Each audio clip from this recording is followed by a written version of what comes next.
آپ کا دوسرا سوال، جو 3 طلاق کا کہہ رہے تھے کہ میڈیا کافی 3 طلاق اچھال رہی ہے، اور اس کا کیا جواب ہے؟ افسوس کی بات ہے کہ معاشرے میں، مسلمان کے معاشرے میں 3 قسم کی طلاق ہے۔ مسلمان کے معاشرے میں، سوسائٹی میں، ایک طلاق بدعت، طلاق طلاق طلاق ایک ساتھ میں ہو جاتی ہے۔ ایک طلاق حسن، جو طلاق دو، 1 ماہ رکو حیض کے لیے، پھر طلاق دو، پھر رکو، پھر تیسرا طلاق دو۔ اور تیسرا طلاق کے حسن، جو بالکل صحیح طریقہ ہے، جو قرآن شریف کے ہے، طلاق دو اور 3 ماہ رکو۔ قرآن کی آیت ہے سورہ بقرہ میں، سورہ نمبر 2 آیت نمبر 228 میں لکھا ہوا ہے کہ جب بھی آپ طلاق دیں گے تو 3 ماہ یا 3 حیض کی عدت ہے، تو طلاق پورے مکمل ہونے کے لیے 3 حیض یا 3 ماہ، 3 مینسٹرل سائیکل اور 3 منتھلی کورسز مسٹ ہے، کمپلسری ہے۔ افسوس کی بات ہے کہ یہ جو اختلاف امت میں ہے، اس کی ایک وجہ ہے۔ ایک صحیح حدیث ہے، ابن عباس رضی اللہ عنہ وہ فرماتے ہیں کہ محمد صلی اللہ علیہ وسلم کے دور میں 3 طلاق ایک ہی مانی جاتی تھی۔ حضرت ابو بکر کے دور میں 3 طلاق ایک ہی مانی جاتی تھی۔ حضرت عمر کے پہلے 2 سال کے دور میں 3 طلاق ایک ہی مانی جاتی تھی، لیکن اس کے بعد حضرت عمر رضی اللہ عنہ اس سچویشن کو دیکھ کے وہ کہتے اگر کوئی شخص 3 دے دیا تو 3 ہو جاتی ہے۔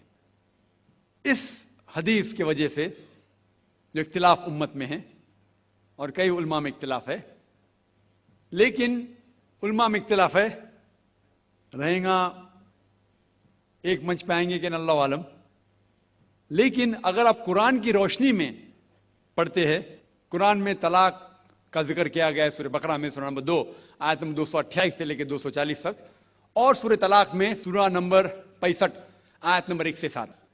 جو قرآن مجید میں طلاق کا ذکر ہے، اس کے اندر یہ ہے کہ کبھی کوئی ڈفرنس آف اوپینین، کوئی جھگڑا ہو جاتا ہے شوہر اور بیوی میں، تو پہلا شوہر بیوی بیٹھ کے بات کرے۔ ایسا نہیں کہ بیوی نے نمک زیادہ ڈال دیا اور طلاق طلاق طلاق کہہ دیا اور طلاق ہو گیا۔ اگر بیوی میں نمک زیادہ ڈالا، بولے آپ کو نمک کم چاہیے، معاملہ سلجھ جائے گا، بیٹھ کے بات کرو۔ پھر بھی بات نہ بنے تو اللہ تعالیٰ فرماتا ہے سورہ نساء میں، سورہ نمبر 4 آیت نمبر 35 میں کہ آپ کے درمیان ایک حکم رکھو، ایک آربیٹر بیوی کی طرف سے، ایک آربیٹر شوہر کی طرف سے۔ مطلب آربیٹر، حکم کہتے ہیں آربیٹر کو، حکم رکھو بیوی کی طرف سے اور شوہر کی طرف سے، اور معاملہ کو سلجھا لو۔ پھر بھی اگر بات نہیں مانے تو آپ پھر طلاق دے سکتے ہیں۔ جب طلاق دیتے ہیں تو کئی اس کے کرائٹیریاز ہے کہ حیض کے وقت طلاق مت دو، جب آپ غصے میں طلاق مت دو، شراب کی حالت میں طلاق مت دو۔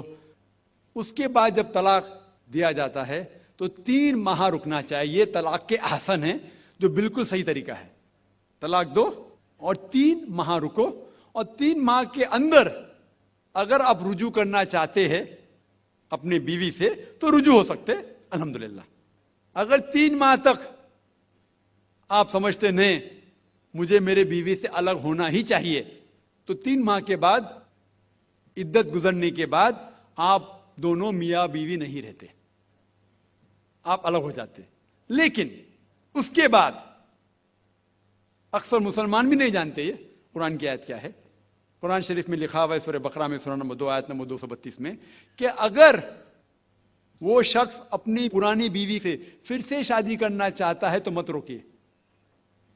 تو اگر طلاق ہو چکا ہے صحیح طریقے سے، طلاق کے احسن کے طریقے سے، اور 3 ماہ ہو گئے، عدت گزر گئی، 6 مہینے بعد اگر لگا بھائی جو میں نے کیا غلط کیا، میں پھر سے شادی کرنا چاہتا ہے، تو وہ آدمی اپنی پرانی بیوی سے پھر سے نکاح کر سکتا ہے، لیکن نیا نکاح نیا مہر،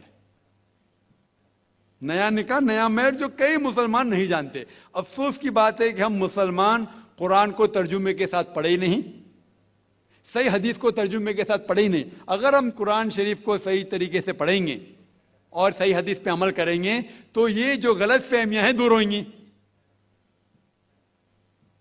اور پھر سے اگر شادی ہوئی پھر سے آپ ساتھ میں رہ سکتے، پھر سے پرابلم ہوا تو پھر طلاق دو، پھر 3 ماہ رکو، پھر سے الگ ہو جاؤ، پھر سے آپ چاہتے پھر سے شادی کر سکتے۔